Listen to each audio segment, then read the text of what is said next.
kayak kecabut nyawanya ya. Kayak sakaratul maut lah. Iya. Tuh rasanya tuh ya ketika gue ngerasa gue udah pengen meninggal ya, itu karena kenapa gue bilang ngerasa pengen meninggal, karena di kuping gue tuh udah teriak-teriakan kayak mandroba. Wow, serius? Sumpah, gambaran akhirat tuh kayak gini nih. Di situ gue pertama dibawa ke yang mirip neraka itu. Bentuknya kayak gimana tuh, anak setan? Lu pernah nonton Hellboy gitu? Hellboy, Iya. yang tanduknya buntung itu. Iya. Oh gitu. Itu.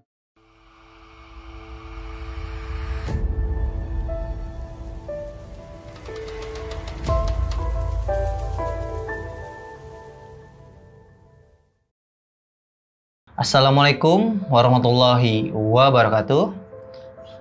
Sampurasun, selamat datang di channel misteri kita. Nah, kembali lagi bersama saya Kang Yuda Lesmana, dan kita kembali lagi di konten Diskotis, diskusi konten mistis. Dan kali ini saya telah bersama Bang Ridwan. Betul. Nah, Bang Ridwan, Sampurasun. Ampes ya. Nah, Bang Ridwan ini sempat bercerita ya, Bang Ridwan. Waktu itu kan sempat kita bertemu di konten notis ya, Bang ya.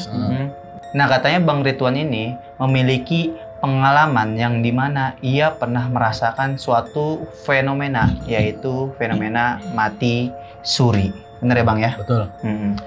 Nah, karena kan di mati suri ini banyak rahasia-rahasia ya, Bang ya, yang dimana kadang-kadang hanya orang tersebut yang mengalami. Betul. Gitu. Maka dari itu kadang-kadang gue pun merasa pengen tahu lah gitu, pengen tahu tentang mati suri, karena gue belum pernah, Bang, merasakan mati suri, amit-amit ya gitu kan. Nah, karena Bang Ridwan punya cerita, ya udah Bang, silakan bercerita yang dimana mungkin bisa jadi pesan buat teman-teman semua juga ya, Bang ya. Oke, Bang, silakan bercerita, Bang. Awal mulanya gimana tuh, Bang? Kok bisa gitu loh mati suri? Gue jawab ya. Iya. Awalnya tuh gue sakit. Kayak udah semingguan gue sakit, sampai gue tuh sulit buat bangun. Terus tiba-tiba gue kayak kecabut nyawanya ya. Kayak sakaratul maut lah. Iya. Tuh rasanya tuh ya, Bang, sakit. Awal mulanya itu Sakit banget. Ketika kita, yang gue rasain dicabut aja sakit banget. Dari ujung jempol sampai ubun-ubun itu sakitnya bener-bener sakit. Kalau boleh tahu lu sakit apa itu? Gue waktu itu ada bermasalah di bagian lambung. Bagian lambung. Oh iya, rawan sih ya bagian lambung itu ya. Gue ada bermasalah di bagian lambung. Sampai akhirnya gue ngerasain kayak gitu, dimana pas gue ngerasain sakaratul maut itu bahayanya nggak ada orang sama sekali di rumah. Nggak ada orang sama sekali. Sendirian. Ketika gue ngerasa gue udah pengen meninggal ya, itu karena kenapa gue bilang ngerasa pengen meninggal, karena di kuping gue tuh udah teriak-teriakan kayak mandroba. Wow, serius? Sumpah, udah kebayang tuh di neraka kayak gimana, yang mirip-mirip kayak neraka kayak gimana. Sampai akhirnya gue ngechat temen gue bilang, ini orangnya masih hidup nih, lu di mana? Rumah gue sekarang, atau enggak nanti-nantian juga boleh. Pintu nggak ada gue kunci, masuk aja. Dia bales, gue bisa ke situ tapi sorean. Ya udah nggak apa-apa, yang penting lu kesini, gue bilang gitu. Setelah gue chat itu, gue hilang, Bang. Nah, fungsinya gue ngechat dia biar seenggaknya ada yang tahu kalau gue nggak ada di situ, kalau gue meninggal. Jadi lu udah prepare gitu ya? Jadi kalaupun gue meninggal, seenggaknya ada teman gue nih yang ngasih tahu nih, oh si Ridwan udah nggak ada gitu. Akhirnya di situ setelah gue ngechat itu, selang 10 menit itu ujung kaki itu sakit. Sakit, teriak-teriakan mandro buka, jerit-jeritan orang.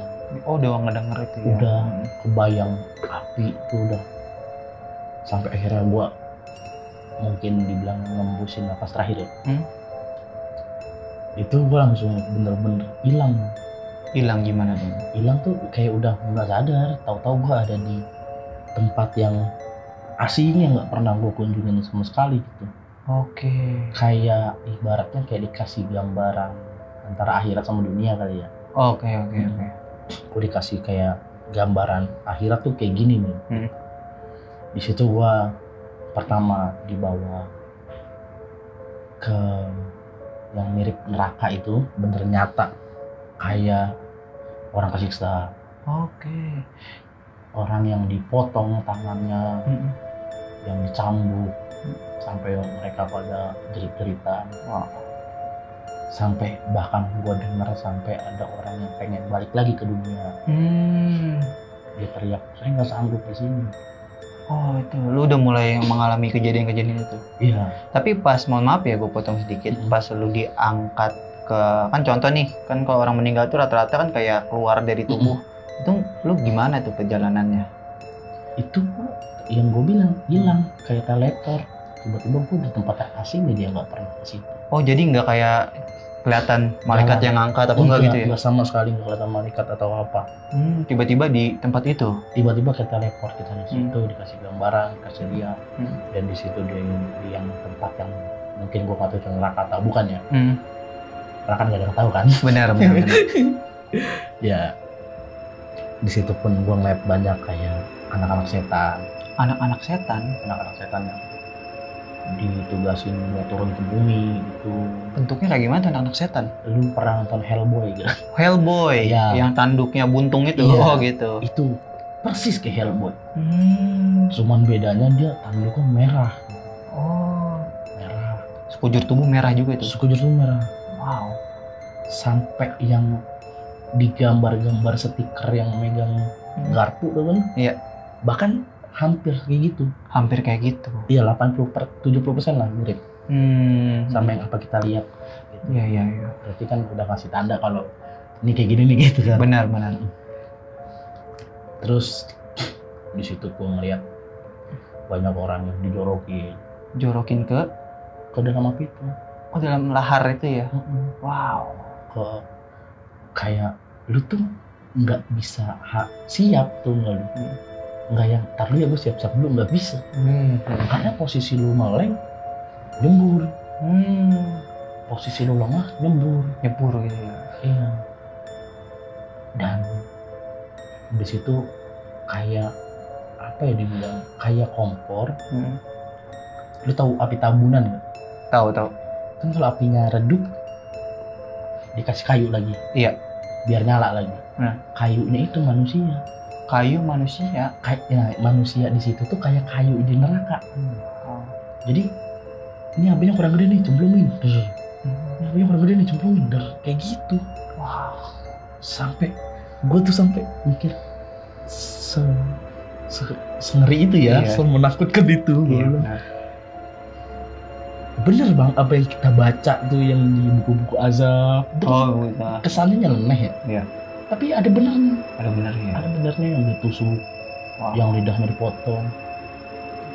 Tapi di situ gue cuma nggak lama. Ketika gue udah ngeliat semua di situ, gue nggak balik sih, diajak jalan lagi. Ada yang nuntun gue, seseorang, tapi yang nggak kelihatan itu orang. Tapi gue tahu itu bentuknya manusia. Oke, tapi kayak nggak berwujud. Tapi gue tahu itu manusia. Diajak jalan lagi, kita tuh kayak ini room tour dulu. Kayak room tour. Dikasih lihat mungkin yang dibilang jembatan Siratul Mustaqim ya, mungkin ya. Jembatan Siratul Mustaqim. Tapi gue juga nggak tahu itu jembatan Siratul Mustaqim atau bukan kan, karena gue juga nggak pernah lihat. Itu tuh bener-bener orang yang jalan kayak di atas tambang tuh. Tahu. Yang gini-gini dia goyang-goyang. Oh, kayaknya nahan keseimbangan gitu. Tapi tetap aja mereka jatuh, nahan keseimbangan itu. Bahkan ada beberapa orang yang lewat tambang itu santai, tapi dia nyampe. Oke. Gue sampai mikir benar apa yang dibilang Al-Quran ya kan ya. Apa yang dibilang di agama itu benar ternyata kayak gitu, gambaran-gambaran neraka gitu ya. Kayak neraka ya, gue nggak tahu neraka itu bukan. Terus apa lagi tuh kejadiannya? Jadi tuh kayak lift bang. Lift? Apa tuh lift maksudnya? Kayak itu tuh gue neraka di paling bawah. yang awal gua lihat. Oh, yang awal lu lihat neraka paling bawah. Wow. Kita kayak naik lift ke atas masih neraka tuh. Oh gitu. Masih berapi-api gitu. Tapi gimana? Cuma lebih ke semut. Iya, lebih ke nggak sekejam yang di bawah. Gimana tuh kalau neraka yang itu? Ya kayak cuma dikasih peringatan cambuk gitu. Cambuk. Kalau yang di bawah tuh dipotong, dijadiin kayu bakar. Itu yang di bawah. Kalau yang di atasannya tuh cuman kayak dicambukin. Sampai diteriak ampun, tetap aja masih dicambukin. Sampai kali yang gue denger teriak, saya ingin kembali ke dunia, itu yang di bawah. Oh, di bawah itu. Gue sampai denger ada suara kayak gitu. Gue mikirnya juga, kok gue tiba-tiba ada di sini, apakah gue masuk di sini? Gue bilang gitu kan. Udah, gue yakin itu kayak cuman ya gambaran aja kali ya, tapi gue juga nggak tahu kan. Diajak lagi tuh gue jalan, dimana pintu, gue ngeliat sebuah pintu, mungkin pintu yang katanya neraka itu ya. Jadi ada 2 pintuan.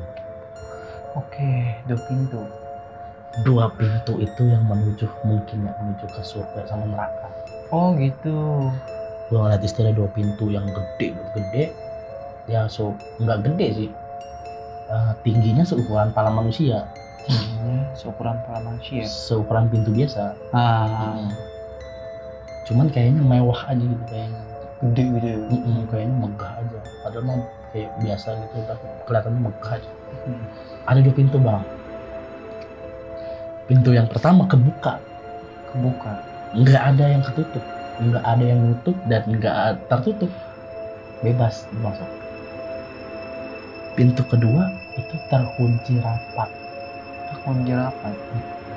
Nah, pintu yang kekunci itu pintu surga. Oh. Yang kebuka lebar itu neraka. Jadi lu kalau masuk neraka nggak usah ngetok pintu, langsung masuk. Oh gitu. Di gambaran lu gitu tuh. Di gambarannya. Nah, mungkin yang pintu surga itu kenapa tertutup rapat, karena mungkin nggak semua orang bisa masuk situ kali ya. Benar. Tapi kalau neraka semua orang bisa masuk neraka. Mungkin. Yang gua pelajarin dari situ kali, yang gua ambil hikmahnya ya. Tapi gua disuruh masuk ke pintu itu. Pintu yang digembok itu? Pintu yang gembok.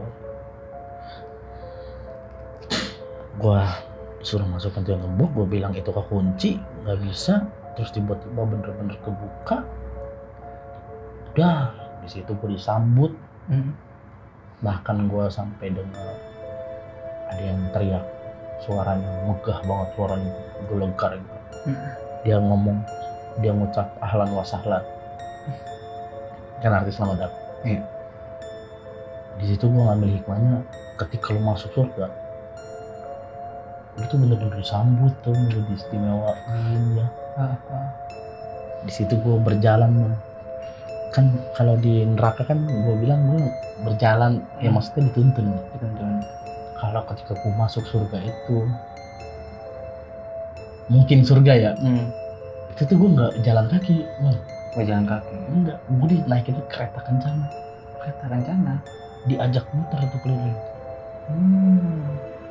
Di situ gue bahkan ngeliat katanya bidadari. Ada bidadari. Ada lagi pada duduk-duduk ketawa-ketawa. Pokoknya di situ bahagia semua. Orang yang ada di situ, gambaran di buku kayak itu bahagia semua. Ada orang segerombolan orang pada nongkrong, pada ngumpul, ibaratnya nongkrong gitu ya. Ketawa-tawa happy. Kayaknya seneng tuh dia tuh. Bahkan makanan aja bang nggak bisa habis bang. Makanan nggak bisa habis. Gue ngambil anggur, baru gue petik sedetik, baru gue petik, belum gue makan udah nunggu lagi. Wow, bisa gitu ya, hebat lah. Iya dalam sepersekian detik tumbuh lagi itu ya. Terus gue ngeliat yang katanya apa sih, air kamar. Gue ngeliat sih kamarnya maksudnya dalam artian minuman memabukkan. Tapi ada di surga? Ada di surga sih. Wow. Ada di surga. Ini alkohol itu ada. Bahkan sampai orang aja duduk di pinggir kolam bentuknya bang, udah bukan botol kan. Nah, kolam hammer kayak sungai. Itu mereka duduk di pinggir sungai sambil hidup, kayak ngobrol, hidup, minum. Iya. Kayak asik bener deh di situ deh. Susu juga ada di situ. Susu sungai ada, susu gitu ya. Jadi tuh ada kayak satu lapangan gede, terus ada kayak ini, lo kalau mau ke kolam susu lewat sini. Ada jalur-jalurnya.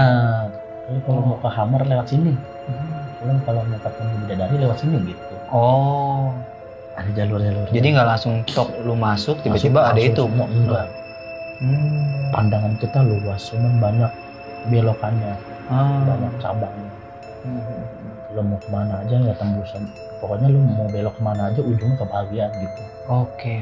Karena kan ya ini gambaran surga mungkin ya. Mungkin surga ya. Gue juga nggak tahu karena gue belum pernah ke sono. Iya. Terus apalagi tuh yang lu alami waktu lu keliling di yang katanya surga gitu loh? Gua banyak ngeliat sepuh. Sepuh tuh maksudnya leluhur kita. Mungkin mirip atau apa yang gua juga nggak tahu kan. Iya. Di situ ada kayak seorang kiai. Dia buka pengajian di pendopo. Lagi ngajar ngaji. Itu ada itu.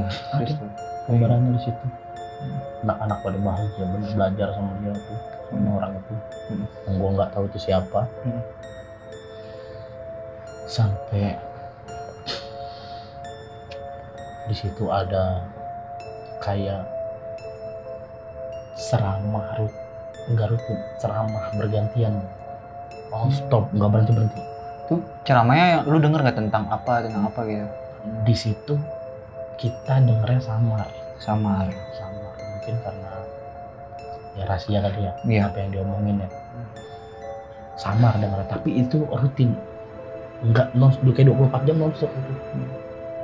Ketika contoh lah, ketika Ustadz ini habis bahan nih, udah selesai materinya, turun langsung digantiin lagi sama ustadz selanjutnya. Langsung digantiin lagi. Jadi terus ada ceramah di situ. Sampai duduknya tuh aja, bahkan kita mikirnya kayak surga tuh mengkeliling. Duduknya gitu, gue ngeliatnya tuh kayak tikar bang. Tikar dengerin ceramah. Orang pada duduk kayak tikar rame-rame gitu dengerin. Enggak yang duduk di kursi mewah gitu, enggak kan karena surga mungkin mewah gitu. Iya, rasanya. Bahkan di situ udah duduk di pelataran, yang gue bilang orang pada nongkrong di pelataran, di pendopo paling nggak ada yang gedung-gedung tinggi, nggak ada kayak yang tempat megah bener, nggak ada. Cuman emang suasananya aja bahagia aja di situ. Gitu sih paling yang lu rasakan. Nah pas itu kan lu udah berkeliling ke di yang katanya surga tuh ya. Setelah itu lu bisa sadar lagi ke dalam tubuh tuh prosesnya gimana tuh? Prosesnya? Semua itu hilang. Semua itu hilang dari pandangan gua. Mungkin gua pindah tempat lagi kali ya. Gua nggak tahu, pokoknya semua itu di mata gua hilang. Surga itu, yang katanya surga itu hilang setelah gue melihat seseorang yang duduk di bangku yang sangat megah, kayak dari emas gitu. Seseorang duduk di situ, tapi tuh kita nggak bisa mendekat sama dia. Tapi kita tahu ada orang duduk di situ. Karena cahayanya gede banget bang. Yang gue lihat cuma kayak cahaya gitu, tapi gue tahu itu ada orang pasti. Ketika gue ngeliat dia, seseorang itu ke surga, dari pandangan gue hilang. mungkin gue pindah lagi ke teleport lagi mungkin. Gue sadar itu ada di atas langit yang kosong. Langit yang kosong yang biru doang, biru bener-bener langit biru. Gue di atas awan, diri di atas awan gue. Terus gue bingung gue mau ngapain, karena gue nggak tahu kan gue harus ngapain di situ. Iya benar. Kalau mungkin gue didiemin ibaratnya gue didiemin di tempat yang katanya neraka, gue tahu tujuan gue, berarti gue disiksa, benar. ya kan? Kalau gue didiemin di tempat yang katanya surga, berarti gue masuk surga gitu. Tapi ini gue dibawa ke tempat yang kosong yang gak ada apa-apa, hampa gitu ya? Hampa, tapi pandangan kita luas, langit doang. Sampai kita bingung tuh, nggak ada tujuan, nggak tahu mau ngapain. Ketika gue bingung, di situ sholawat lah gue. Sholawat, sholat Nabi. Terus tiba-tiba ada 2 orang. Kalau ini gue ngeliat orang itu sosoknya. Mukanya mungkin nggak kelihatan, tapi gue bentuk wujud badannya gue tahu. Gue ngeliat. Seperti apa tuh? Jubah penyihir. Jubah penyihir? Yang kupluk panjang. Oh iya. Jubah penyihir gitu. Tapi setiap kata dia ngomong, seperkata dia ngomong, itu suaranya kencang. Padahal enggak teriak. Kencang yang lembut tuh. Kayak tegas mungkin. Bisa bilang tegas. Dia cuma ngomong, ngapain kamu di sini? Gitu. Terus gue jawab, gue juga nggak tahu gue ngapain di sini. Terus dia bilang lagi ke gue, dia ngomong, tempatmu bukan di sini, tempatmu ada di bawah sana. Terus gue bilang, kalau emang tempat saya di bawah, gimana saya cara turun ke bawahnya gitu kan. Terus orang itu bilang, cari awan paling rendah, maka lu bakal sampai bawah. Situ gue celingak-celinguk bang. Orang itu pergi, gue celingak-celinguk dari awan paling rendah. Di kanan gue ada awan paling rendah. Oh ada, gue lompat. Abis itu gue celingak-celinguk lagi nyari awan lagi paling pendek. Jadi kayak lu tuh nggak pernah main game Mario Bros gak? Oh iya tahu. Kan naik awan tuh. Kan turun, ada yang turun dari awan gitu. Hampir sama kayak gitu. Mirip seperti itu. Gambaran-gambaran yang berarti di situ sih gue ngambil berarti gambaran yang ada di dunia itu udah digambarin sama Allah kan, melalui game, melalui apapun itu kan. Secara nggak sengaja manusia pada. Tapi yang gue lihat begitu, gue cari awan paling rendah, gue lompat kanan kiri, gue lompat lagi sampai gue udah ada di paling bawah. Di paling bawah itu ada tanah sama api. Iya. Jadi awan, api bawahnya, tanah. Oke. Gua harus lompatin api itu biar sampai tanah. Terus gua yakin tempat gua masih di bawah kan. Dengan keyakinan gua yang benar-benar yakin. Gua lompat lah ke tanah itu. Nyampe Sampai ke tanah, das. Bangun dari tidur. Oke. Tiba-tiba gue bangun, udah ada temen gue dalam baju keadaan basah. Keringat dingin gitu ya? Disiram temen gue. Oh disiram? Gue tidur di sofa. Gue sadar gue udah di bawah lantai. Udah di lantai, udah kuyup, gue disiram temen gue. Gue tanya ke temen gue, lu ngapain nyiram gue? Terus dia bilang gini, ini orangnya masih hidup nih. Dia bilang gini, tadi gue datang ke sini, lu udah nggak ada nafas. Gue ngecek, yang kayak di film-film tuh dia ngomong gitu. Nadi gitu ya. Leher semua, nggak ada kata dia. Makanya gue panik, gue tonjok. Emang biru gue, biar lu sadar. Gue dari sofa gue banting ke bawah, jadi gue dibanting tuh dari sofa ke lantai, gue dibanting katanya. Biar gue sadar. Akhirnya gue disiram, nggak sadar sampai akhirnya gue bangun. dia ngejelasin itu. Gue bilang enggak, lu kira gue meninggal, gue bilang gitu kan. Iya. Karena gue nggak tahu, orang tahunya gue tidur ya. Iya. Iya soalnya kata dia, iya soalnya kayak orang udah nggak ada. Soalnya pas dia cek mungkin nggak ada napas gitu ya. Iya. Nah yang mungkin dia nganggap lu nggak ada gitu kan, atau meninggal, mungkin karena itu mungkin ya. Karena udah nggak ada tanda kehidupan. Ada kehidupan gitu. Makanya dia sampai nunjukin gua, sampai dia dibanting, disiram, sampai bahkan dia mau nelfon orang tua gua buat ngasih tahu. Tapi ya keburu gua udah bangun.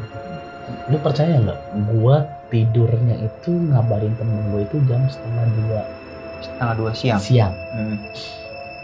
Dan gua bangunnya lagi tuh 1:30 malam. Wow, lumayan lama juga ya. Lama ya? Hampir 12 jam maksudnya. Hampir 12 jam. Padahal gue di mimpi itu, di yang gue jalan-jalan itu ke tempat yang ini, yang itu, yang banyak kebahagiaan, yang banyak siksa, itu gue ngerasa cuman tidur 10 menit. 10 menit? 10 menit atau 15 menit lah, nggak lama gue. Jalan-jalan di situ nggak lama. Tapi ketika gue bangun, kenapa gue 1:30 malam? Iya. Ya kan? Benar. Ya paling yang gue ambil pelajarannya itu sih, berarti kan nyata gitu kalau bahwa adanya surga dan neraka mungkin waktunya pun berbeda gitu kan, dan memang ada gitu ya. Ada. Benar adanya, mungkin lu hanya dikasih tahu gambaran gitu. Ya pasti ada sih, gue yakin sih. Pasti, karena kan ya di kitab manapun ada, memang menyebutkan adanya surga dan neraka kan gitu ya. Oke. Nah kan biasanya gini bro ya, yang setahu gua nih ya, anak-anak yang biasanya atau orang-orang yang biasanya mengalami mati suri itu kan after mati suri itu rata-rata banyak mendapatkan suatu keistimewaan. Ya. Nah kalau lu gitu nggak, apa gimana tuh? Sampai tahun ini ada apa gitu. Oh kayak bisa memprediksi gitu ya. Gua gemeter, gua nggak bisa ngomong apa-apa karena apa yang gua lihat itu kayak nyata. Apa tuh yang lu lihat? Yang bisikin gua bilang ini arwah-arwah yang nggak pro sama Indonesia itu bakal kesiksa ketika kita nyanyi lagu nasional.